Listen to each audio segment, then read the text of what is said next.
My name is Lekha Matthew. Let me begin with the similarity in nursing practice. I have worked in Kuwait and in Canada. There are many similarities in nursing practice exist between these two countries. The rules and regulations regarding narcotic prescription, dispensing, administration, storage, and keeping of records are the same in Kuwait and Canada. In Kuwait, the Kuwait Ministry of Health directly administers the narcotic drugs control. It has published narcotic and controlled drugs policy and procedure manual for the healthcare professionals. In this manual, the responsibilities regarding narcotic are listed, such as auditing of narcotic and controlled drugs every shift in each nursing unit, and it provides instructions about maintaining proper documentation of drug count and nurse and accountability.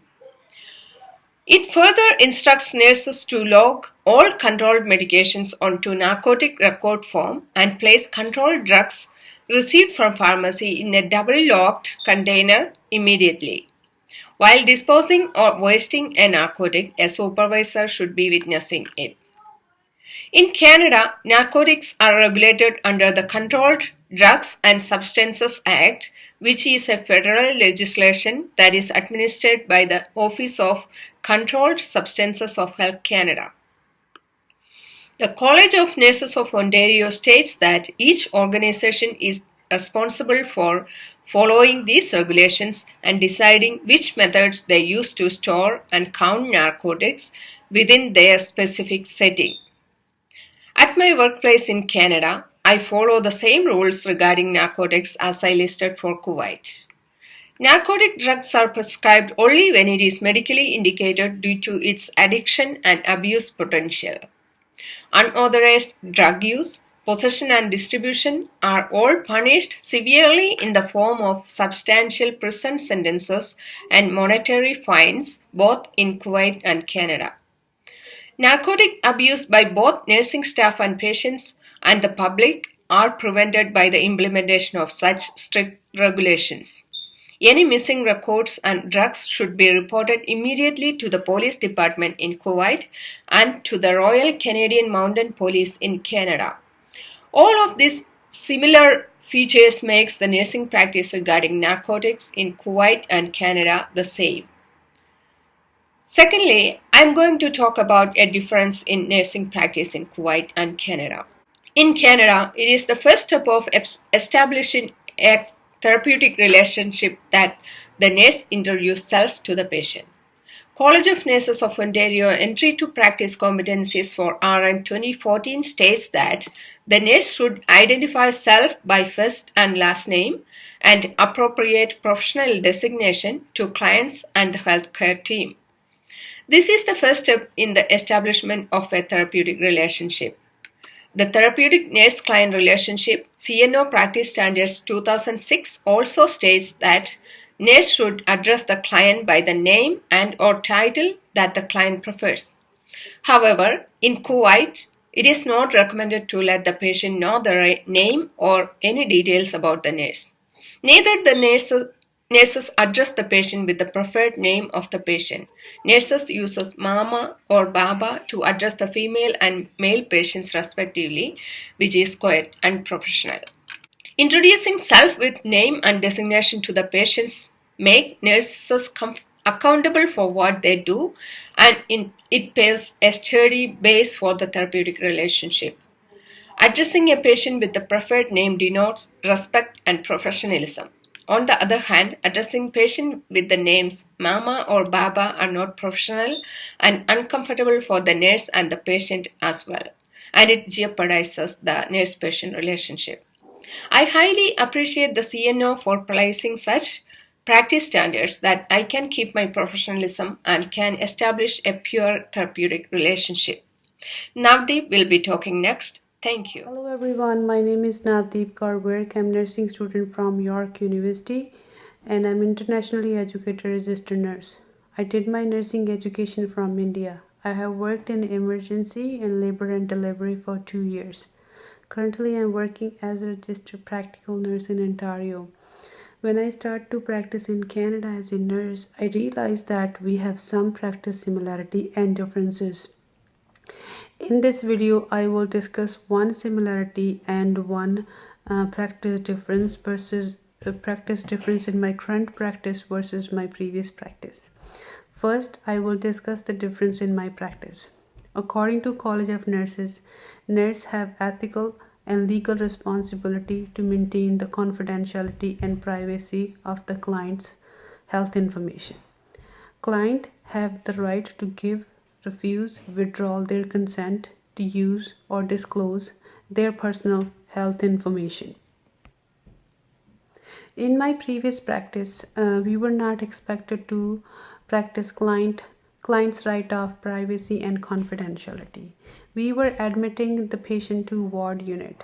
There were no curtains, no privacy screens were available to the clients. Client can hear, visually see each other while having personal conversation with the family or with the care team. Nurse did not need client consent to disclose personal information. Any family member can disclose client's health information with care team without client's consent. Client has no issue or problem to share or overheard their personal information by others. I believe this was happening due to lack of education, lack of resources, and lack of information. Secondly, I'm sharing the similar nursing practice of medication administering rights. In Canada, we have 10 rights. In India, we were practicing 5 medication rights.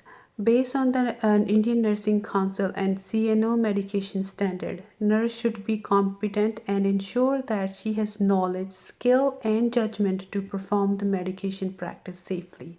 At the same time, nurses are expected to monitor the patient while giving them medication and evaluating the outcome of the medication. Nurses do document the process of medication in patient's chart. The rationale behind the practice is the same. To reduce the medication error and prevent patient harm and promote patient safety. My name is Parina Mirjani. I'm a nursing student at York University in Toronto. I used to be a registered nurse in Iran. I graduated from a state university holding a bachelor's degree in nursing in 2002. I started working as a nurse immediately after, and it's been 2 years and a half since I came to Canada. I'm going to compare one similarity and one difference between nursing practice or nursing profession here in Canada and the one I experienced in Iran. In Iran, nursing profession is not a self-regulated profession. As we all know, according to Canadian Nurses Association, the purpose of self-regulation is to protect the public and ensure all Canadians that they are receiving a safe and ethical care from competent and qualified nurses.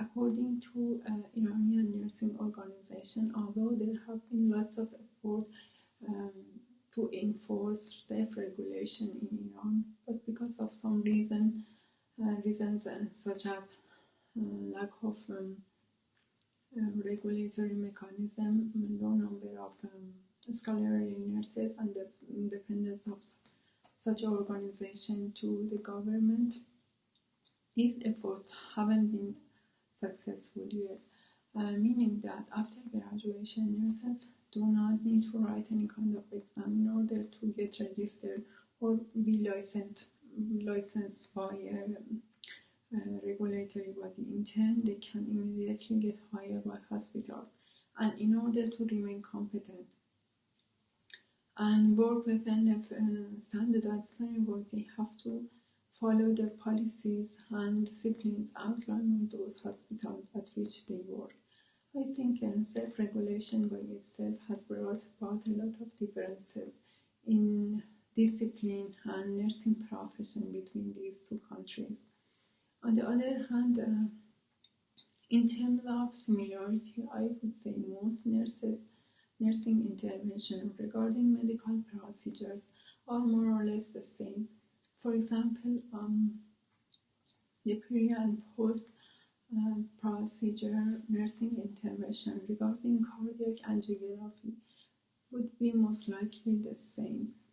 According to Iranian Nursing Organization, most materials, most textbooks being taught in universities are transcripts of the Canadian version, which is why the approaches and intervention that nurses use to deal with a certain medical procedure or certain medical problem would be the same as nurses do here in Canada. Thank you.